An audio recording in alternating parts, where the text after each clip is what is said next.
Abby, very good to see you. We have a lot to discuss today. The number one most important factor determining your retirement success: income. So, according to a study by the Alliance for Lifetime Income, 80% of retirees with protected lifetime income say that they are confident they won't run out of money, compared to 33% without it. So, I noticed the answer is income. Why isn't it how big your nest egg is? Right. So we've been kind of trained to think differently. So I remember that commercial a while back that the retirement number, everyone was walking around with a particular number under their arm, like $1 million, $1.5 million.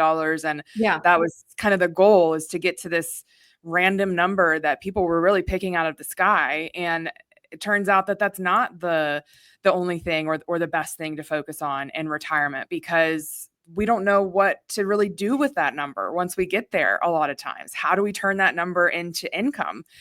Because that's really, at the end of the day, what retirement's all about. It doesn't matter what your asset size is. It's down to cash flow. Do you have enough cash to not only meet your fixed expenses, the boring stuff like paying your utility bill, but also, do you have the cash flow to go on all the bucket list vacations that you want to go on, and go and visit family as much as you want to, or maybe Mhm. buy a second retirement Mhm. house? And that really comes down to income. You have to have that consistent income flowing in, where it obviously has to come from some type of a nest egg, especially these days, because we don't have a little thing called pensions anymore. And there's a reason why people used to retire so much easier back several decades ago, because they all had pensions that covered at Right. least their fixed expenses, and then Right. maybe they saved a little on top of that.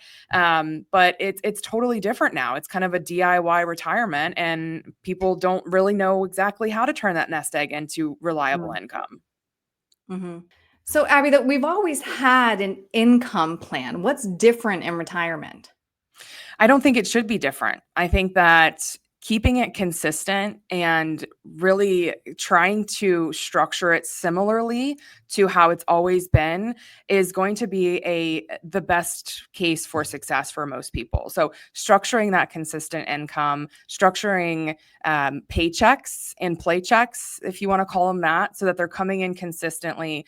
That's something that gives my clients a lot of peace of mind, is just having that consistent income, structuring it just like a paycheck. You know exactly how much is going to come in. If we have a good year with your growth money in the market, then maybe you can give yourself a bonus. A lot of times today, retirement it's like a do it yourself retirement. It's almost like creating your own business. You have to figure out how you pay yourself. You have to figure out how you're going to pay for healthcare. You have to figure out how you're going to pay for taxes. And so structuring it in a organized way that's similar to how it was your whole life is very comforting for most people. Mm. Mhm. Nearly 70% of pre retirees say their biggest concern is generating enough reliable income to last a lifetime. Can you rely solely on your investments to support you through retirement? Most likely not. So, in very few circumstances do people have the amount of assets that it requires to be able to just live on investments alone. And that's kind of the lie that we've been told for really our whole lives, is all you have to do is accumulate and accumulate and accumulate. And then you can just start taking whatever 4 or 5% of your portfolio and you'll be fine. No issues. You won't run out of money. And studies have consistently shown that that's just not how it works anymore. So maximizing lifetime income, whatever sources you do have, that's really the key. And then whatever remaining assets you have, your nest egg, your growth accounts, that's just icing on the top. That is going to pay for vacations and all of the fun things. But at least having your fixed expenses covered with guaranteed income that can increase is the key. And so that's going to be Right. number one, Social Security. You have to maximize your lifetime Social Security benefits. I think that people underestimate how valuable that income, that asset really is. And they don't even really think of it necessarily as an asset, especially with spouses. So we have to think about survivorship income, making sure that we look at both of the benefits and create a claiming strategy that's maximizing not only your benefit alone, but both of your benefits and the survivor benefit. And then if you do have a pension, which most people don't these days, but making sure you pick the right pension option for you. I cannot tell you how many times I've been in meetings with typically older clients, maybe in their 80s or so, and they chose the 50% survivorship option because they weren't thinking about longevity. They weren't Right. thinking about especially if it's the husband, they weren't thinking about their wife potentially living until 92 or 95. And now her income is going to be cut in half. That's really, really hard to deal with. So Mhm. having those conversations, making sure you pick the right strategy for your pension if you have one. And then if you don't, creating some type of a personal or a private pension like income that can almost mimic that of a company sponsored Right. plan, but Right. you can still have one even if you didn't get one from your employer. It's still possible. So, Abby, let's get into the weeds here. In retirement, our income is much more susceptible to market volatility. This is known as sequence of returns risk. Can you explain it, please? Sure. Yeah. So this is one of the biggest risks in retirement. This along with longevity. So this is a great chart here that we can go through that shows the difference in the sequence of returns. So a lot of times average rate of return is what is focused on the most. But you'll see in this chart, we end up in very different places with the same average return. So this example is $100,000 over 15 years, take out $5,000. So that's a 5% withdrawal rate. Which a lot of times advisors and media, heads out there say that that's definitely a safe withdrawal rate. But look what happens here. In one of these scenarios, you end up with almost $106,000. And the other one, you don't even have $36,000, but the average return is 4%. So what happened? If you notice in the left-hand chart, the blue one, you start off with good luck. So you're getting some fairly good returns in the beginning and you don't hit a downturn until the 11th year of withdrawals. So you have higher returns earlier on. On the right-hand chart, the green one, the returns are the same, but they're just flipped.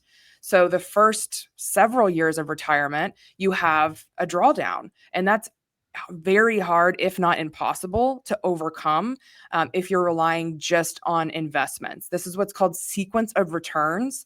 And I know a lot of people will say, oh, well, I'm not going to, run into that many years of a downturn in a row. It doesn't matter. Even if you have a 15%, 20% drawdown in 1 year in the beginning years, that can dramatically change how long your money lasts. And so this is something that has to be taken off the table in income planning, especially for people that don't have pensions.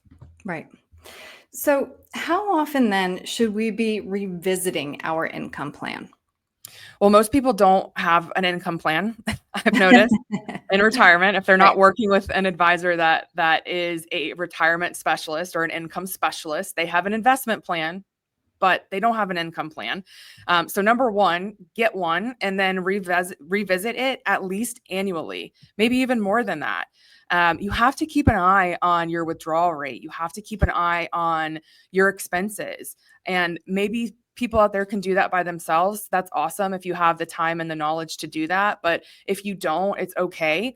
That's why people like us exist. That's what we do. We're specialists in that. And so with my clients, a lot of times we meet either semi-annually or annually at the very least and check in, make sure that the money they're paying themselves is still sufficient. Are you doing the things that you want to do, especially with inflation the past 5 years? Oh, A yeah. lot of the conversations we're having right now is we need to change the income plan a little bit. We need to increase the income because look at the historical inflation rates. So from 1935 to 2025, we had a very long period in the early 2000s or so until 2021, where inflation was really a non-factor. People didn't even really talk about it very much because it had been around 2% for decades.